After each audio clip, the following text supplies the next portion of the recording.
What's up everybody and welcome back to another exciting episode of 5 cool mods for Fallout 4. The series has actually been ramping up as of late. There's definitely been more mods coming out for Fallout 4 as a whole, and with that has come a lot of good mods. I feel like we've actually seen a bit of a decline in just weapon and armor mods, and now we're getting a bit more variety, which is definitely nice to see. With that being said, if you guys do enjoy the series, I encourage you to consider subscribing. I do post this for both Skyrim and Fallout 4, but with that, So the first mod I do want to show you is called No Place is Safe. This is a pretty interesting new NPC mod. This mod is basically going to add in a few new enemy types that are going to do something a bit different. And what that something is chase you. More or less, these enemies are going to be triggered in a variety of different ways. And once they are triggered, they're going to lock onto you, and even if you run away, even if you fast travel, they will show back up and try and hunt you down. One of these new enemies is the bandits. Basically, these guys are associated with the raiders, so after fighting some different raiders, even if you finish them all off or attack one of their bases, after leaving you may find some bandits following you. They're very similar to raiders in both clothing and armory. Then you do have the cannibals. These are going to be themed like different cannibals, having some human flesh on them as well as dressed in different rags and having bone saws and stuff like that. They're definitely the weakest out of the new enemies. You also do have maniacs. These are people that are going to be very fast and carry melee weapons. They basically were poisoned by the radiation. Then you do have the addicts. These guys are pretty interesting. They're going to be jacked up on a bunch of the different drugs and Fallout 4, so they have a lot of health, although not much armor or money for that matter, but they are relatively hard to kill. They just don't do all that much damage, but if they do swarm up on you, they can be a pain in the ass to get rid of. And finally are the trackers. This is probably the most interesting group added in by this new mod. These are a group of enemies with extremely high perception. They're going to be really hard to get rid of if you're trying to run away from them and not actually kill them, but at the same time, they don't have necessarily the best armor or weapons. All around, this is a really interesting mod, again adding in a new dynamic to combat. Now if you run away, someone may actually follow you and try and hunt you down for what you have.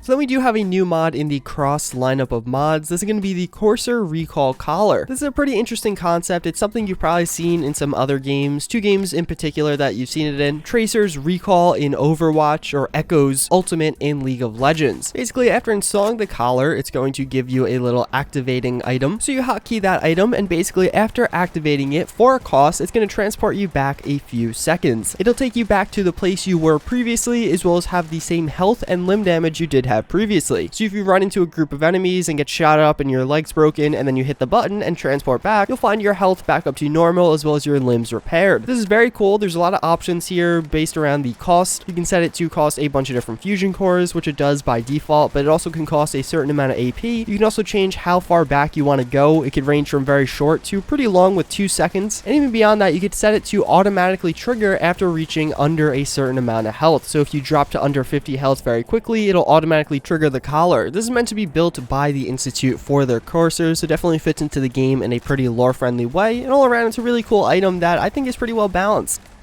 So we do have the Combat Zone Restored. This is a mod that did come out for PC quite a while ago. I did cover it. It was a pretty monumental release, and it has just been ported over to Xbox One. What this is going to do is change the combat zone. This is the area in the Commonwealth where you do meet Kate originally, and of course you could recruit her as a companion. Previously, as soon as you enter the combat zone, you'd see some raiders watching some fights, Kate's fighting someone, but then upon noticing you, all the raiders would attack and try and kill you. Well, that's all going to be a bit different now. After installing this mod, walking to the combat zone is going to be largely the same, but the reaction is quite a bit different. Instead of all the raiders killing you, they're going to just continue watching the fights, and now you can actually participate and bet on different fights yourself. It'll start off with you trying to fight Kate, and then you can recruit her as a companion as you otherwise could, but you could also now fight in more fights yourself and bet on some different fights also. It's a pretty interesting mechanic. It makes the combat zone a far more interesting area, and again, it's a pretty cool mod that we've had for a while on PC and just making its way now over to Xbox One.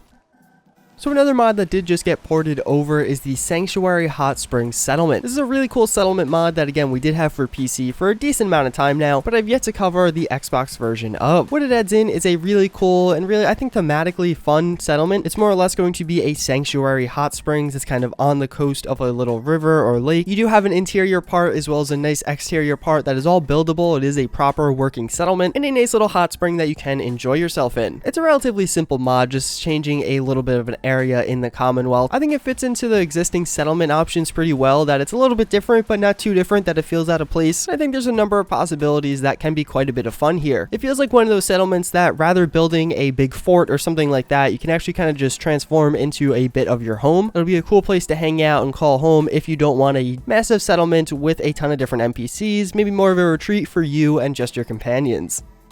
So last but not least, we do have New World Sanctuary. This is a pretty cool mod and something I feel like we've been lacking a bit in Fallout 4. There's a lot of mods that'll transform Sanctuary and make it feel rebuilt or revitalized, or even just add in a bunch of new objects to make it feel like a better settlement. Well, this one's actually going to make it a better settlement in the sense that it's going to be a better blank slate. Sanctuary in vanilla Fallout has a bunch of boarded up and otherwise ugly and unusable houses. Basically, this mod's going to remove all of that and make it so all the houses do have interiors that you can really choose to do whatever you want with. You can make them little homes, you can make them workshops, armories, etc, etc. I think this is a great addition. It makes the settlement feel just a lot more usable. You don't have as much dead space as you did in vanilla Fallout 4, and again, it's not going to make it look totally brand new and fashionable. It still looks like a rundown, beat down settlement that did have bombs dropped on it. It's just now you do have the opportunity to rebuild it and make it a nice place to live again. That's pretty much going to wrap it up for this episode of 5 cool mods for Fallout 4. As always, I do hope you guys enjoyed this episode. I thank you for watching yet again, and I hope to see you all next time. Later.